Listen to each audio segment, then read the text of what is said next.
Welcome to the Introduction to Anatomy from Dalvi Hamza Aesthetic Training.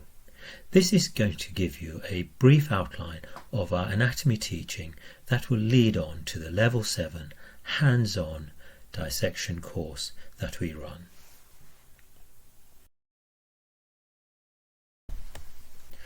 Before I start the presentation, I would like to make clear that this is a non-promotional presentation, and here are various conflicts of interest that I may have, including my other posts in teaching and education.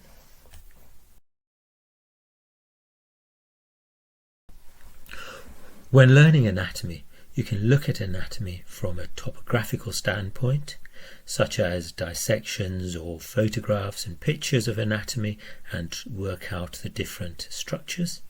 Or you could use a systematic approach to understand and look at layers in the face, such as this structure that shows the layers of the face in 5 different components, which will help you to navigate through the structures and use this in your clinical practice.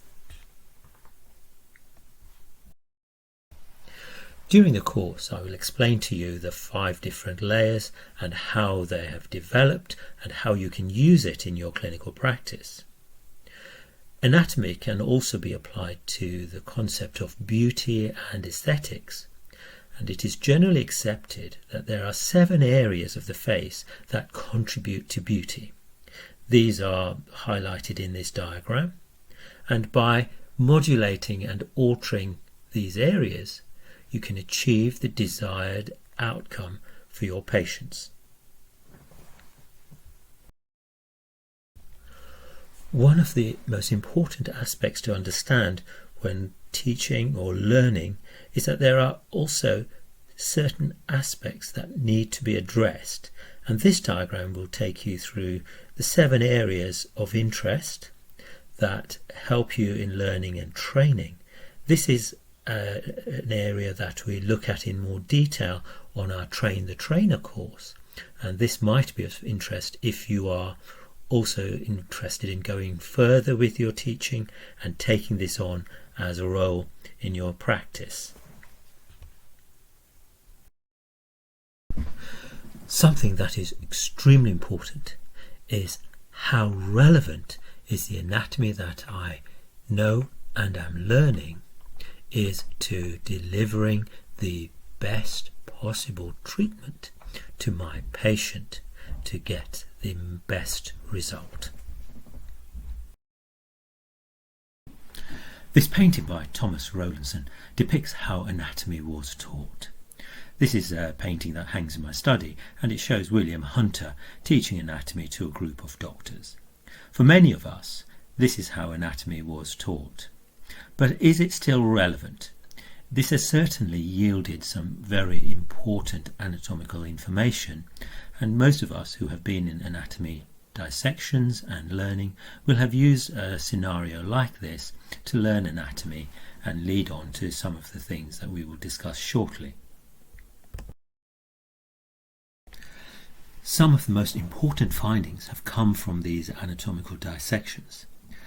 These diagrams shows us how we can look at the face, the 5 layers: skin, cutaneous tissue, muscular aponeurotic layers, retaining ligament spaces, and the periosteum. These form specific layers through which structures can be found. Understanding what structures are in these layers will enable you to navigate your needle or artery through these layers, avoiding specific layers and injecting to make sure your product is in the right space. We will cover some of that later on. Concepts of ligaments, true and false ligaments, and how they change over time with age will also be important. All of these can be discussed in more detail, but these are relevant to your particular area of expertise in aesthetics and aging. These fundamental dissections have been updated. A more recent study, for example, of the frontalis muscle by Abramov in 2016 shows that the frontalis can be arranged in multiple different ways. The four types that were described show a complete frontalis, partial frontalis, and also a divergent frontalis.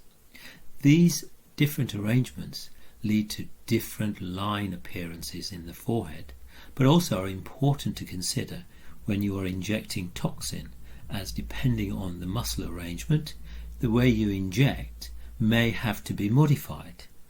We will discuss this in more detail and allows us to examine it when we do our dissections at the Level 7 course. More recent dissections underneath frontalis has shown that there is an attachment between the bone and the frontalis, which also carries its way through to the skin. This is different to the concept of a sliding plane, and it limits movement of frontalis superiorly and inferiorly. This has a great deal of significance when injecting toxin in the frontalis. We will discuss this in more detail when we examine the forehead during the dissection and look at the movement that allows us to control frontalis and the subsequent effects of this.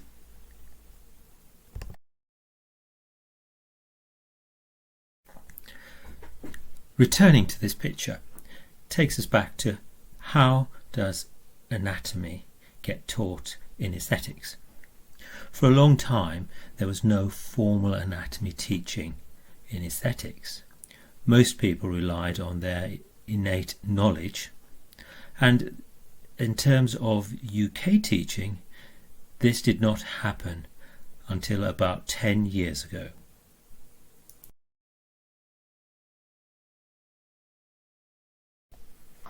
In 2010, we developed the first UK anatomy teaching. This took place at the Royal College of Surgeons with colleagues like Philip Gilbert, Anna Baker and Professor Vishu Mahadevan. The courses were designed to be basically a show and tell in anatomy. These courses attracted attention from companies and delegates from around Europe and other parts of the world. We continued to teach anatomy in this format. We were then able to develop the 3D anatomy, which was filmed in Glasgow and presented in Lanzarote for the Spanish Galderma team. We have continued to develop the anatomy in lots of new and exciting ways. We have also developed new ways of learning and teaching anatomy. If the video does not run, please click on the button that will run the video within the screen, and you'll see that we developed this new concept of using virtual reality to teach anatomy. This was done in 2019, working with another company, IBSA, to produce this virtual room where delegates can enter and see anatomy and clinical injections performed at the same time. We further developed the 3D teaching as well, which has been used to take delegates through anatomy in a more interactive manner as a small group tutorial. All of this has started from our beginnings as a show and tell in dissections, which is now being developed to provide anatomy teaching for everyone in aesthetics.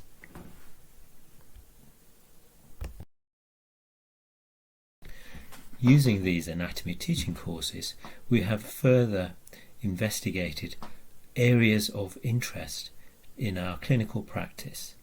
One of the first studies that came out was a comparison of cannula versus needle. During the Level 7 course, you will get the opportunity to carry out these studies yourself and examine exactly how placement can be altered and controlled using different techniques. This reference is available to download if you are interested. Our studies have been repeated using different way of examining cadavers. Here a study was performed using radiopaque dye and X-rays to ascertain where the products ended up using cannulas and needles. These indicate that a cannula can place the product deep in the layers, whereas with a needle injected at 90 degrees to the bone, the product came up through the different layers. This confirms the previous studies that was performed by dissections. New technologies such as MRI scans and ultrasound scans with the colour Doppler imaging, power Doppler imaging and microfocused imaging will help us to look at anatomy in vivo, and in particular the microfocused imaging allows us to look at structures both superficial and deep within the tissues and look at blood flow. This is of great importance when looking at vascular anomalies and also to see if there are any vascular problems following injections.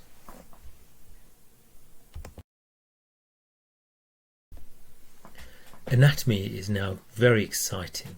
We have the ability to learn and teach anatomy from dissection rooms, virtually, using virtual reality, but we must still not forget the early concepts and understand the layers when we look at anatomy, and also using new techniques such as needles, cannulas and also scans to help us in injecting patients more effectively and safely.